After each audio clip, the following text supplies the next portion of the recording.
Greetings, dear ones. I'm Kerayون of Magnetic Service. For some of you, it's an odd concept. For many of you, it's the one you learned. I want you to relax for a moment where I tell you another story, perhaps. A story about a magnificent soul, not a soul that is inclined to have three-dimensional attributes in a paradigm. A soul that is not punished or rewarded, a soul that doesn't get stuck in some place between heaven and hell. All of those things that I just mentioned to you are constructs of a human, mimicking a template of human existence, not divine existence. The question, is it possible to have your soul stuck? Answer, no. The actual question is a non sequitur. It doesn't make sense to even ask something like that. Is it possible to have God stuck? Or God in indecision? Is it possible to have God have indigestion? And you might say, wait a minute, that's a stupid question. Yes, it is. Yes, it is. This soul of yours, I want to talk more about it because this is the time for you to relearn and reframe into an awakening state that I would love for you to be in. Many of you are listening to this now, and this is new information. There are others who are listening to this now, and this is information I've been giving, and you've known maybe all your life. And that tells you the vast variance of personalities who watch this particular thing called channeling. And there are so many more that are perhaps interested in what this is. I will again give you the definition. This thing you call channeling, it really hasn't changed over the years. What has changed is the awakening of humanity that is starting to recognize what it might be. If an angel came and stood before you and you could ask whatever question or simply quiet while it talked to you, that is channeling. Messages from the other side of the veil. Now this veil that you have described as a veil, which separates the human paradigm from the divine paradigm, or what many have said is earth from heaven, this particular veil is starting to become thinner. And this has been happening now for the last 2 decades, actually the last 3. My partner has experienced this because when he started, the veil was quite thick compared to now. Now, when he started, if you back up maybe 30 or 40 years before that, it was the same as when he started. Very thick. When my partner started with Kerayón, there were those who called him the cosmic evil of the century. There were those, even in metaphysics, who could not believe what they were hearing. He wasn't right. There were those who said, well, you can't step between sides of the veil. You cannot have an angel who is then talking to you without having some kind of gyrations, you might say, of energy between that which is earth and that which is heaven. They went on and on, giving all the reasons that they had learned from an old paradigm, old teachings, old ideas, none of which were divine.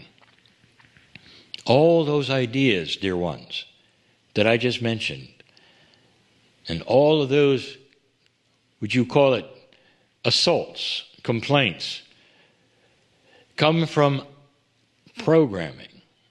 What were you told when you were born about how it works? And that is the problem, if you want to say, with almost any reframing. You have to come to a point where you say, I allow new information to be presented which I did not learn. I allow new information to be presented which I learned from people I loved. I allow information to be updated and reframed from people that I trusted and were doing the very best they could to give me what they thought was true. So it's not like you were taught wrong. You were given the very best that they had.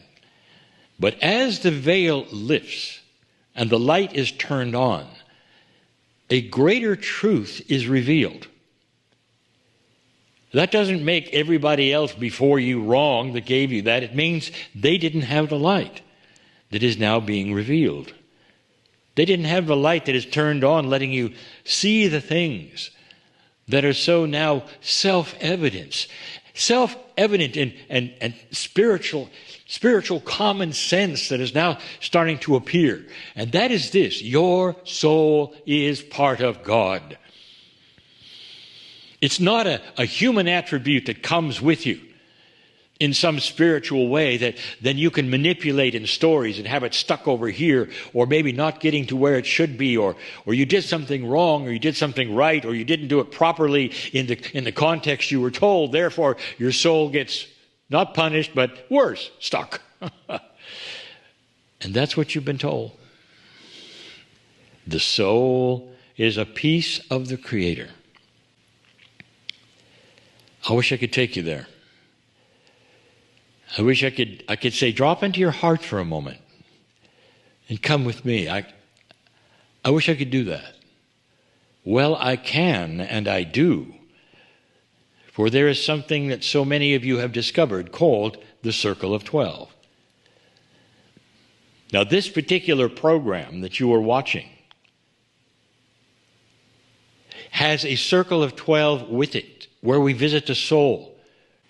But this particular channeling is also available worldwide without that which is the Circle of 12. So I would like to tell all of you now, right now, that one of the new attributes of the human being is the ability to visit pieces and parts of the soul energy that you were never able to visit before. And that, my dear ones, is where you learn all about that which is your soul, which is home, that which is truly where you're from. And that's when you realize the absurdity of somebody saying, I think his soul is stuck. I think God has indigestion because he ate the wrong thing yesterday. These are all kinds of constructs of that which is the human being, the existence, the paradigm, the reality of what a human being perceives.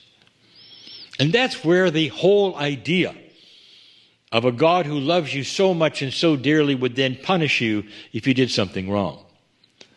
And that something wrong varies from belief system to belief system. And sometimes that something wrong is you go see a doctor. It is even if you wear the wrong thing or don't wear something. You really think the Creator of the universe cares what you wear? You have free choice to honor or not honor the God inside. That's the free choice you have. And no God who gives you free choice is then going to instantly judge you for the choice you made. That is not even logical in your dimension, dear ones. This soul of yours is so beautiful. You are born in majesty, born magnificent with that in you. And everything that follows is what you do with it. None of you were born dirty on this earth. And what I mean by that, there is always a system that will tell you that you came into this planet doomed, hopeless, and that your soul is not magnificent. It's dirty because of something that happened in some story that was given to you on the planet. There are even those who say, well, you know there were multiple wars in heaven. And I'll tell you, yes, that's probably because God ate the wrong thing in the morning and he has indigestion. It's just as ridiculous. Think about it. Drop into your heart for a moment and think about this. The beauty of everything that exists is part of you as you look upon the stars, as you concern yourself perhaps with the things around you, but you let love drive you. The love has come from your soul. A soul that is as big as the universe, you might say, because in a multidimensional, timeless place there is no space. And therefore your soul just is. Just like spirit just is. Just like the love of God just is. If you know nothing more from this, perhaps even controversial channel, is to say you're far more magnificent than to think for even a second that the beauty of God in you would be stuck somewhere. It doesn't work that way.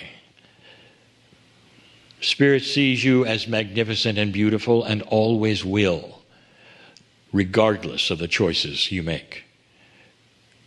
You are like a child of the Creator, loved beyond measure, and you're never alone. And so it is.